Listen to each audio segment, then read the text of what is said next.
在说东阳有没有拿到授权所以不能谈，所以才终止。那么这个是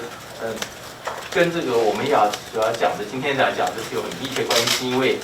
这个是一个扭曲事实的讲法接下来之后呢，就开始把这个内线交易的事情导入这个问题来甚至于我看到已经到了前2天，为什么我们要开记者会呢？是因为我们看到这个内线交易的疑云已经变成了东阳在炒股，在坑杀股民。那这个是离事实太离谱。我首先这边声明是我个人绝对不会做内线交易，这个是欢迎来查但是我也告诉各位，东阳呢，你看看东阳的股价，就知道我们的股性就是一个喜欢搞坑杀股民的事情，所以我们不会做这个事情。东阳不是不能取得授权，是我们是有能力取得授权。其实我们在谈的时候，第一开始就是要谈授权。可是我们就像总经理讲的，要授权的话呢，那就是要付定金嘛。那如果我们不知道我们能卖多少，因为这个疫苗是完全是公费的，自费政府也我们的了解没有开放。那我们不了解要买的价格和数量，我们怎么出费？我们怎么？就算我们要承担风险，我们也要有个谱所以我们才跟对方讲说，我们不会出，我们现在不会出钱买这个权利金。不要谈权利金，要出钱买这个免谈，因为我们必须要知道这些事情。所以你要让我要谈权利金很简单，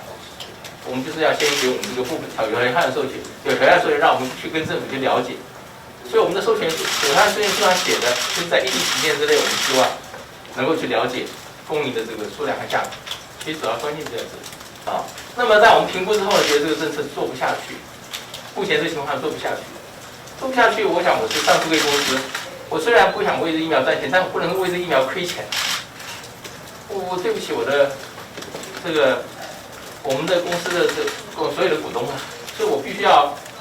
避免公司出钱，所以我们决定不做。其实就是这么简单，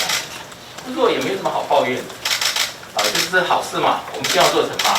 那做不成，那就不要做了嘛，那也没办法就是现实就如此，所以我们没有任何抱怨。关于厘清就是股市内线交易疑虑的这个部分，就是台湾东阳有良好的内控跟这个防止内线交易的机制，包含了这个所有的员工都有签立保密的契约。第二个部分，刚才董事长提到，我们有定期邀请就是专家来为我们上课，让我们了解内线交易的种类跟如何预防。第三个部分就是在工作群组上，我们也会宣导并要求同仁避免内线交易。10月12号就是我们重讯开完记者会，宣布我们取得这个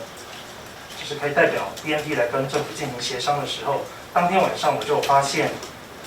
成交量似乎比前一阵子都来得高，所以我就请了财会单位来进行调查，请他们帮我提供我这个市场交易的一些资料。